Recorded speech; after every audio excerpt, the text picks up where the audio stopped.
I think the biggest learning lesson I've learned is the number one reason that entrepreneurs in general fail is two things, I think. Hmm. One, they quit too early, Hmm.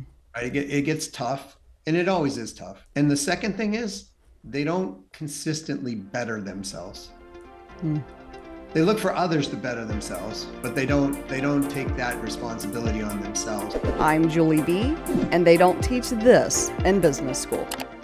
Hey there, I'm Julie B, and you're listening to They Don't Teach This in Business School, a podcast where we discuss business ownership lessons that are learned through experience, not in a classroom or seminar. Today I'm interviewing Doug C. Brown, founder of CEO Sales Strategy. I know we are going to have a really fun conversation, great conversation about some of the lessons he's learned on his business ownership journey. Doug, welcome to the show. I'm so happy to have you here today. Hey, Julie B, thanks for having me here today. Appreciate it. We're here with Doug C. and Julie B. today. That's what we got. So, Doug, why don't you give us an overview of your business, your background? You've got a really kind of impressive background. Just tell us what you've done and what you're doing today. Well, I started working at the age of 3 for my father and my dad's business, and he had an electric motor machinery repair company, and I swept floors for 25 cents a week, and it was one of the best gigs I ever had because when you're 3, 4 years old and you get 25 cents and literally penny candy day back then was penny candy day. So you could, on Friday, we used to go in with my young friends and we'd buy all this candy and just gorge on it at the end of the year. So, I mean, the end of the week. Mm-hmm. Um, I don't think parents would let kids do that now. Yeah. Does penny candy Diabetic. even still exist anywhere as well? But through that experience, I learned how things that I didn't like, because it was like I'd go to school, I'd be stuck in school for 6, 7, 8 hours a day, whatever it was. Hmm. I felt kind of like I was in a little bit of a prison. So I started working for my dad when I was 3, but I started getting out of school half days when I was 10 years old. Hmm. And so I would try to build these businesses around my dad's business and then around my business. And so over life, as I grew, they became a little more sophisticated. In the beginning, it was like, how do I take a paper route? Because I was underage for paper route, but I'd take another person's paper route and earn some money and do a split. And my mother used to sell Avon, so I used to go help her as well. Hmm. And I always remember doing the calculations and getting the commissions at the end. That was like one of my favorite things.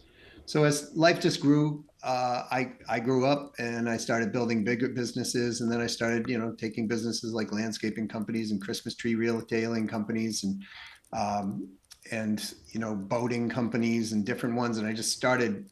I was just trying to make money out of each and every one of them. To date, I've done over 35 of them, and some now have grown into like software companies and training companies and consulting companies, things like that. Not all were successful, Julie. Hmm.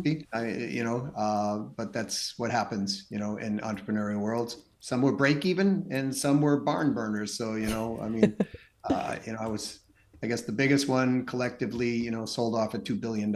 So that was, a fun day when that happened. Yeah. But so been through the good, the bad, the ugly, and the happy. So talk a little bit about what you do today because it's obviously in sales, and sales is one of those skills that, especially as a business owner, I mean you absolutely have to be able to sell your products, sell your services, sell yourself. I think it's a skill you need kind of everywhere in life, but as a business owner, I think you really have to have it. So talk a little bit about what you do today. Yeah, I'd be happy to. I mean, I look at sales as a life skill.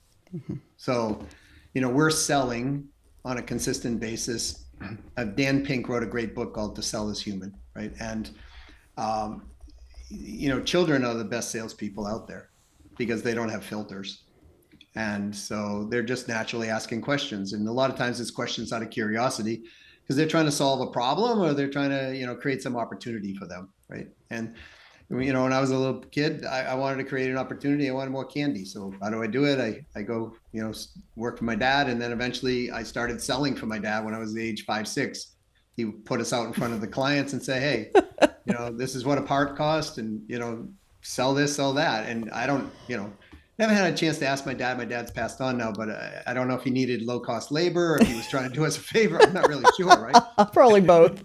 Maybe a little both. Yeah. So, but the reality was that selling is a natural extension of being a human being. It's having a conversation. Somebody's got a problem or they have an opportunity that they're seeking. They want to get rid of the problem. They want the opportunity. Sometimes they want to get rid of the problem and get the opportunity.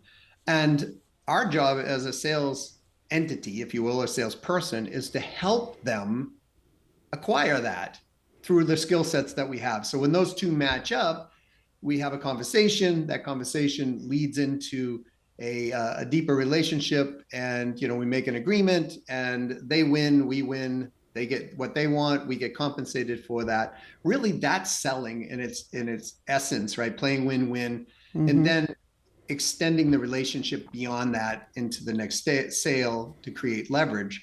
So what I do today is I teach people how to be in the top 1% of earners through selling. So no matter what field they're in, they are selling no matter what, right? If they're a CEO of a company, they're selling to their employees, their executive staff, they're selling to other CEOs.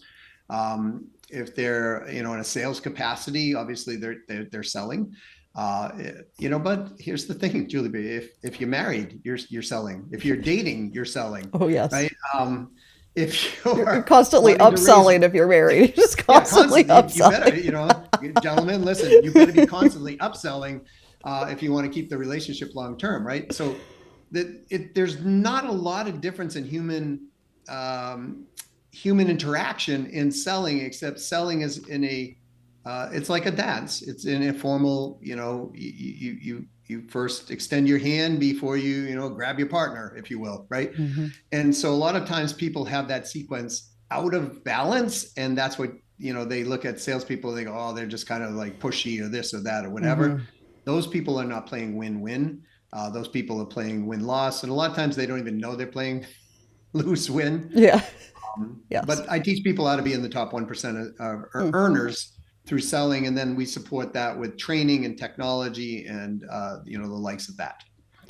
Yeah, and it's such a needed skill across all areas of life. And I will tell you, most business owners, there's a question that I often ask in here about what's the hardest thing to outsource or delegate for them, and it's always sales. And I think that with your 1% Academy and the information and content you offer, you can probably help a lot of business owners also figure out like how to get it off their plate, because that's one of the things that I hear repeatedly that's very hard for entrepreneurs to delegate that, for sure. So, Doug, I want to ask you, what is your favorite part? You've done this 35 times, if I heard you correctly. What is your favorite part about being an entrepreneur? Wow. My favorite part, you mean the number one part? I'll try to. The number one part, yeah. Entrepreneurs in general love creativity, right? So that's the thing. You look at something, you go, wow, I think I can monetize that. And so then we go, how do we monetize that? And we just start making it up, right? Or we start relying on past information that we had in our lives to say, okay, well, this worked here, this would probably work there. Or we go out and we become, the discovery person where we learn how to do it. Right. So to me, the creativity, but building something, whether it's existing and taking an existing company and optimizing it and making it, a better company, if you will, and from my arrogant positioning here, but it's about improving things. For me, it's just really touching people in through what we do and bettering their lives. So I tend to try to get businesses that make people happy. Right. It puts a little joy on their face every single time. Like it's one of the reasons I was in the Christmas wholesaling retailing business, because the look on a little child's face when they get out of that vehicle and they come up and they go, whoa, look at all the lights, look at all the Christmas trees, and know that they have presents under the tree in the morning, that to me lights me up. That's part of the reason why I teach sales, if you will. I teach people how to get into the top 1%. Because once people learn how to get into that skill set, and not get into the skill set, but learn the skill set and are able to employ it, they're able to take their lives to a different level financially. That usually relieves pressure in their lives of some capacity, allows them to do other things. I've had people say, geez, I've been able to send my kids to private school, for example. I've been able to, take my wife on that trip I always wanted to take. I just feel more confident because I know I have a steady stream of income coming in, regardless if I'm working for a company and I lose my job, or regardless if my business implodes or if my business does well or whatever it is. They have that sense of security, and I think I do this, Julie B, the entrepreneur side, for that creativity, but I really think I do it to help people. And in one time, it really hit me where I had a very difficult conversation with someone who was being very resistant in their business to making it grow. And then we got through that conversation. About a year later, I was at a live, somebody was doing a training event. And I went to the training event, and 4 people came up to me. It was a husband, a wife, and 2 daughters. And they hugged me. And I didn't see him coming. I just got the hug. And and all these little arms and bigger arms around me, and they go, thank you. And when we broke, I was like, oh wow, how it's you. I'm like, what's going on? He said, on our conversation, you actually changed my direction of my life. And I said, well, what do you mean? And he goes, I wasn't telling you all the truth. I was losing my business. My wife and I were about to get, we were starting to talk divorce. My kids and I were starting to get estranged, from one another. And he said, it was you standing up to me and telling me I'm not thinking in a way that is beneficial. Yeah. And he said, it made me think. And so I made that switch. And when I did, my business partners were no longer the problem. My wife was no longer the problem. I realized this is what I needed to do. And now my business is thriving. In fact, we've grown almost 40%. My wife and I are better than we've ever been before. Our kids are, and I are all, one. And he said, thank you. You saved my life. And I went, no. Right? He saved his life. You were just the guide that helped him see it. You were the guy that helped him see it. And so that's the cool thing is being an entrepreneur. You can do that, whether you're taking profits and funding a nonprofit organization or helping something, because we only need so much money in life, right? I mean, once you get to a certain point, it's like house is paid, the cars are paid, the bank's full.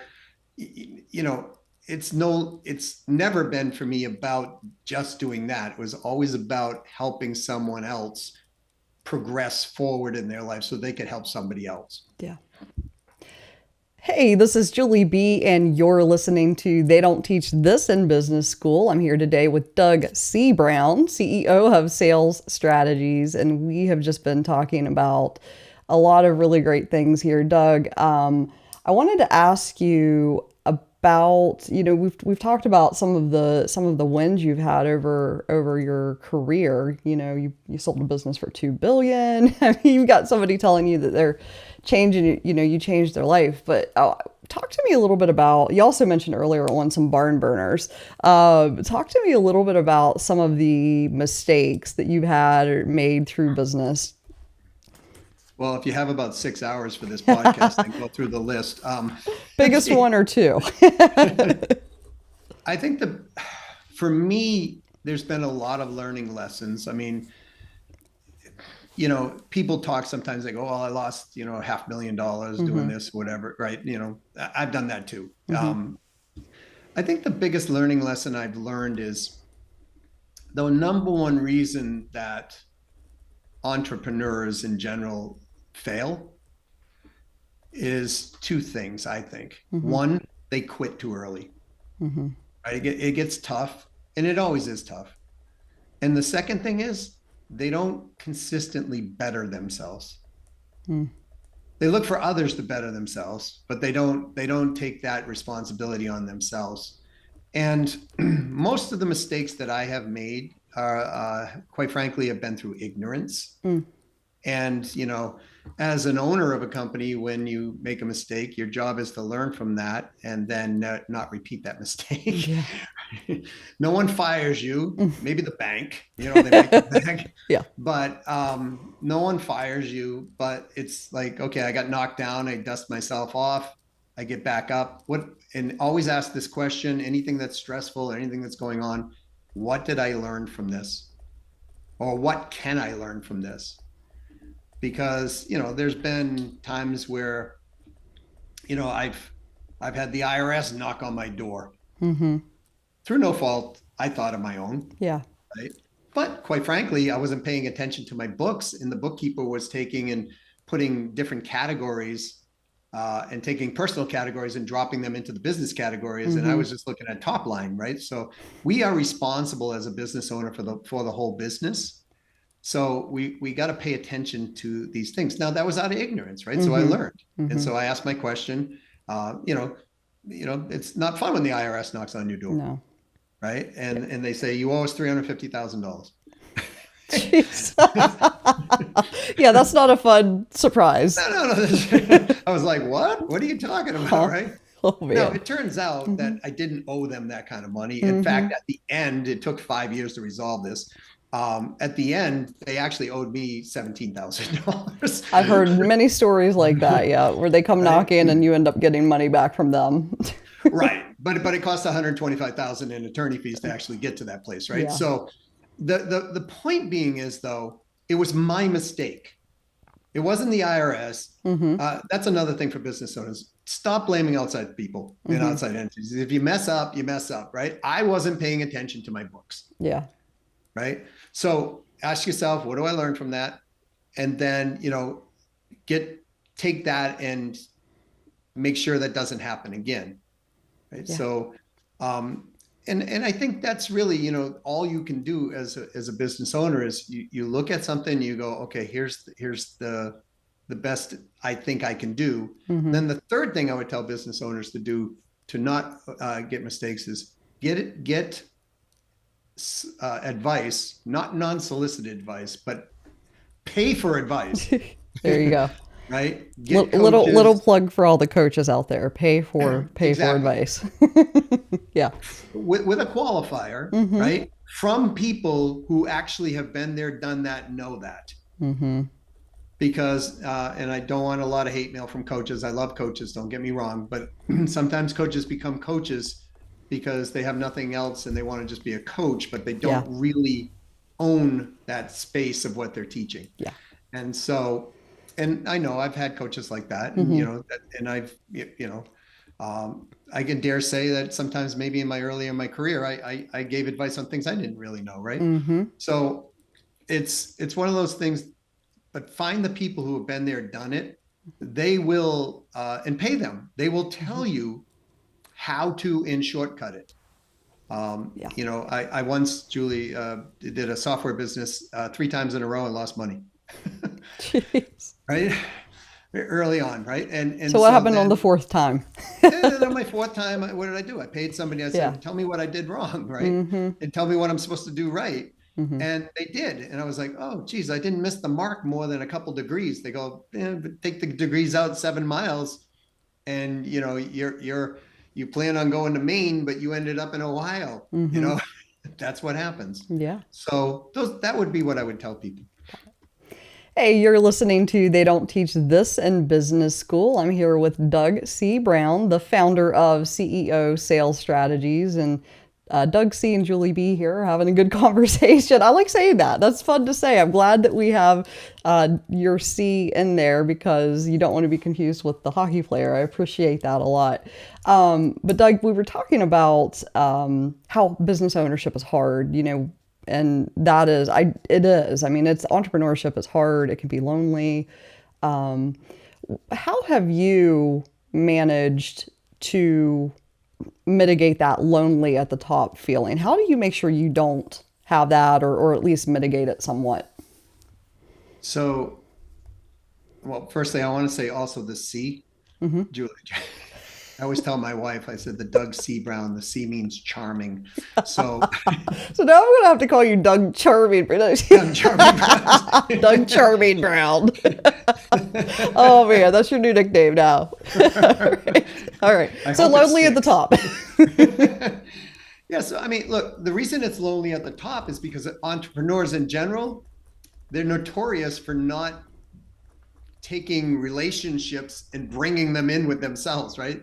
I think, Mm-hmm. and I've been guilty of this. It's like, well, I understand what I'm doing. I don't need that type of support, right? And the old adage that business is a team sport is true. So Mm-hmm. if you're going to be starting a company, at a company, in a company, be around other people who are going through similar things, but with one caveat: Mm-hmm. be around the people that make you feel dumb, right? I love that. And consistently, like, the company that sold for $2 billion, I was Mm-hmm. part of that. I didn't own that, right? I was Mm-hmm. part of the team. Yeah. So I look for people who have sold companies at that level. I look for groups for people like that, and I try to get myself into these groups. Mm-hmm. And I don't get myself into these groups necessarily to try to get clients out of them for my Mm-hmm. business. Mm-hmm. I get into these groups to learn and to network and to talk to these people, because if you have a CEO, for example, and I want to build a company, say, to 300 employees, right? The most employees I've ever managed are 166. So if I want to get to something that has 300 employees, I want to get to people who are successfully doing that in the capacity of which I want. Mm. So we surround ourselves with that. But what I find is entrepreneurs, they come the lone wolf, and they think, well, nobody understands me. Nobody's going to want to talk to me, or, it's too much effort for me to go out to this or that or Yes. whatever. And it's basically what we're doing as entrepreneurs when we're doing it. And folks, if you're listening to this, if you're doing that, just run yourself into a mirror right now, because that's what you're doing. You're just walking and banging your head against the mirror, right? And you're Yeah. trying to get answers from somebody who can't give them to you. Mm-hmm. So you want to be out amongst other people, because Yeah. there's always a different view from outside the vehicle than us driving inside the vehicle. And it's so important. I have found that somewhere around year 5 in business ownership, there's this, for lack of better words, like a curmudgeon-y, I don't want to go, like, I can't, I got it, I've got it figured out, I've got the network I need. And I'm all about networking, but I have found that some of the most interesting conversations I have are with business owners who have been in business for fewer years than I have been in business, but they have a different perspective on certain things, and they certainly may be an expert in a field that I am not. I don't consider myself an expert in very much, but I think that you just have to be open to networking with other people who maybe you have an opinion they're not as far along as you, or they maybe don't know as much as you. And also on the flip side of that, making sure you're going and trying to work with those people and talk to those people who are where you want to be. I think that, and that's constantly moving as you grow in business. But I have a lot of business owners in my network here, like, I don't want to do it. I just don't want to be a part of. I don't want to just have something else on my calendar to do, and I understand that, but I do think it's important to make time for at least a little bit of that, because otherwise you're going to be running into a mirror all the time. It's equally as important to actually doing anything in your business. Mm-hmm. And the reason I say that, Julie, is because everything is changing. Mm-hmm. So if we're not changing along with it, look, I can concretely tell you that over the last 2.5 years, sales in general has shifted. Mm. Right? Yes. So if we're not around people who understand that sales have shifted, and we're still trying to sell like we did 6 years ago, it is not as effective as it is if you embrace what's going on now. Mm-hmm. Right. So, and for us older people on the line listening to this, young people have a lot to learn from. Mm-hmm. Right. So, I'm now immersing myself into the younger world of the generations, right? Because the Gen Z's coming up, right? I mean, 10 years from now, they're going to be people who are, running companies. Yeah, they are. They're going to be the decision makers. Absolutely. And so why not? if we don't understand who they are, what they think like, then we're going to be, as the traditionalist, which is kind of my generation, right? Mm-hmm. That was the person that you go out on the golf course with and you play golf with, and that's how you got business done and those type of things. Well, Gen Zs don't play golf, most of Mm-mm. them, right? So the reality is that in selling today, especially, about 70% of the decision is made before they even talk to somebody, because they can get instantaneous access to information, and that access to information gives them an idea of who they want to talk to, who they don't. Mm. So these long discovery sessions that people used to do years ago, even 3-4 years ago, they're not as needed as they were today, Yeah. because people already understand, right? So learning from young, learning from old. What's the old statement, Julie? I think it's like, a wise man listens to everyone and discerns what should be taken out of the situation, and a fool listens to no one, Mm. right? Mm. So I think young, old, in between, there are a lot of people that are really smart from all different persuasions around the globe. I network with people from internationally now Mm-hmm. as well, because it's a smaller world. And, the customs and the values are similar amongst human beings, but they're slightly different, say in Poland, than they are in the United States, or that they are in, Colombia or Central America. And we as business owners should be aware of those things. And the only way to do that is to grow. And to grow means to get around other people and not Yeah. feel smart all the time. Yeah. It's there are three big things there: connect, listen, and consider. I think or think about the information you're getting from the people that you're around. Because the older I get, the more I appreciate perspective from other people. And sometimes you just hear it and you're like, okay, that's not for me. And I think you kind of learn that skill as you go. But I can't tell you, for example, I have a mid-20s individual working for me right now on my social media, and she's bringing things to me that I'm like, oh my gosh, why am I not doing that? Or yes. And then I'm like, can you do that? Like, what do you need from me to actually make that happen? Because even though I used to be, I'm still pretty good at social media, I can't keep up with it anymore with everything else I have going on. So, you've got to have people like that. You need that. You need all of those opinions, or all of those perspectives, I would say, to really, I think, to build a thriving company. Well, that goes back to the team sport thing. Can I add one piece to your connect, listen, and Yeah. consider? Yeah, You just said absolutely. it. Mm-hmm. I would say connect, listen, consider, act. Mm-hmm. Right? So Yes. you're listening to your social media person in their 20s, Mm-hmm. and you're saying, what can I do? Mm-hmm. Right? So you're Yeah. taking action on that. And what I find a lot of times, people go learn, but they don't take action, Yeah. Yeah, and that absolutely. stagnates their growth. Yeah. Well, Doug, listen, as we're coming to the end of this conversation, I've just had this has been such a great conversation. I want to have you back again for like a round two so I can get through the rest of the questions I have on the script here.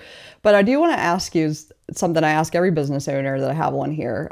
If you were going to teach a class in business school, or to, let's just say, to future business owners, potential future business owners, what is the number one lesson you would want them to learn from your class?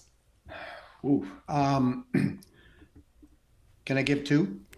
Yes, permission granted. You can give two. So from a business perspective, if they're starting out in business, sales is the only thing that matters. Client acquisition. Your business is about client acquisition. Mm-hmm. Always will be, always has to be. You take companies even like Amazon today. I mean, they're big. Mm-hmm. They started little, they're big, Mm-hmm. but they're focused on client acquisition Mm-hmm. consistently, and that's part of the reason they're Amazon, because there's a motive to gain clients. So that on the business side, I would say client acquisition. On the business person side, Mm-hmm.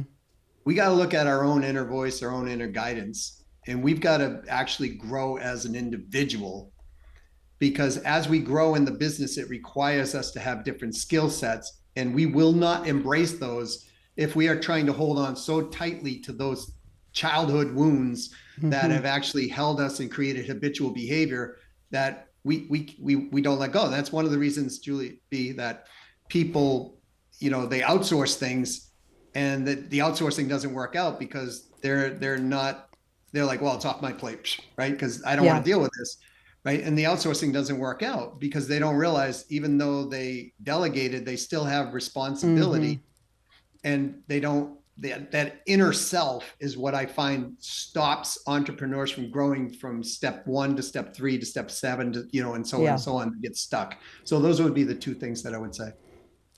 Well, I appreciate that. And Doug, I have so enjoyed this conversation, and I know that the business owners who listen to this will as well. I just want to thank you again for being on the show today. Oh, thanks. It's been a lot of fun. And that is a wrap on this episode, but please subscribe to this podcast on your favorite podcasting app so that you don't miss out on these future conversations. I'm Julie B., and they don't teach this in business school.